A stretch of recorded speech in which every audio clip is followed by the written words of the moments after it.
என் இனிய தமிழ் மக்களே அப்படிங்கிற பாரதிராஜாவோட வாய்ஸை யாராலும் மறக்க முடியாது.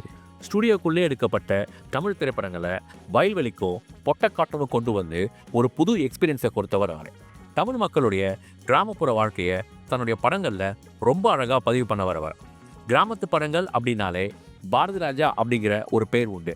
ஆனால் இந்த எபிசோடில் அவர் பண்ண சில த்ரில்லர் படங்களை பற்றி பார்க்க போகிறோம். ஹீரோவாக நடிச்சிட்டு இருந்த கமல்ஹாசனை ஆன்டி ஹீரோவை மாற்றி ஒரு சூப்பர் ஹிட் படமான சிகப்பு ரோஜாக்கள் படத்தை கொடுத்தவர் பாரதிராஜா.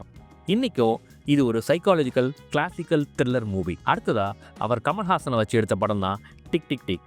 இந்த படத்தில் ஒரு டிடெக்டிவாக கமல் நடிச்சிருப்பார். இந்த படத்துடைய பேக்ரவுண்ட் ஸ்கோர் இன்றைக்கும் பெரிய அளவில் பேசப்படுது.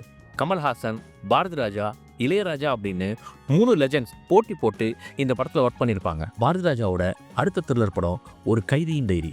கமல்ஹாசன் டூயட் ரோல் பண்ணியிருக்க இந்த படம் ஒரு பெரிய ஹிட். இந்த படத்தை ஹிந்தியில் ரீமேக் பண்ணார் பாக்கியராஜ்.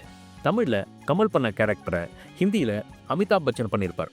தன்னுடைய கரியரோட உச்சத்தில் இருந்தப்போ அமிதாப் பண்ண படம் இது. அடுத்ததாக பாரதிராஜாவுடைய த்ரில்லர் படங்களில் எனக்கு ரொம்பவே பிடிச்சது பொம்மலாட்டம். ஒரு சினிமா டைரக்டரோட லைஃப்பில் நடக்கிற விஷயத்த இந்த படத்தில் கதையாக சொல்லியிருப்பார் பாரதிராஜா. இந்த படத்தில் அவர் வச்சிருக்க சஸ்பென்ஸ் உடையும் பொழுது உண்மையிலேயே நம்ம ரொம்பவே ஆச்சரியப்பட்டு போவோம். ஹிந்தியில் எடுக்கப்பட்ட இந்த படம் தமிழில் டப்பிங் செய்யப்பட்டுச்சு. இந்த படங்களோட சேர்த்து இன்னும் சில த்ரில்லர் படங்களை பாரதிராஜா கொடுத்துருக்காரு. பாரதிராஜா கிராம படங்களை மட்டுமே எடுக்கக்கூடியவர் அப்படிங்கிற இமேஜை இந்த படங்களை கொடுத்து உடைச்சிருப்பார் அவர். பாரதிராஜாவோட பெரும்பாலான படங்களுக்கு அவர் வெறும் டைரக்டராக மட்டும் இருந்திருப்பார். நிறைய படங்களுக்கு ஆர் செல்வராஜ் கதை எழுதியிருப்பார். சில படங்களுக்கு அவருடைய சிஷ்யனான பாக்கியராஜ் திரைக்கதை எழுதியிருப்பார்.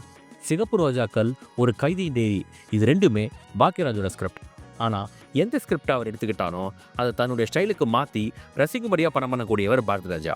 இன்றைக்கும் இந்த த்ரில்லர் படங்களை பார்க்குறப்போ நம்ம ரொம்பவே ஆச்சரியப்பட்டு போவோம். தன்னால் நல்ல கிராமத்து கதைகளை சொல்ல முடியும் அப்படின்னாலும் இந்த த்ரில்லர் படங்கள் எல்லாம் ஒரு சேலஞ்சாக எடுத்து அவர் ஒர்க் பண்ணியிருப்பார். தமிழ் சினிமாவில் வந்த டாப் த்ரில்லர் படங்களில் பாரதிராஜாவுடைய த்ரில்லர் படங்களுக்கு தனி இடம் உண்டு. அப்படி பாரதிராஜா படங்களில் உங்களுக்கு பிடிச்ச படங்களை கமெண்ட்டில் சொல்லுங்கள்.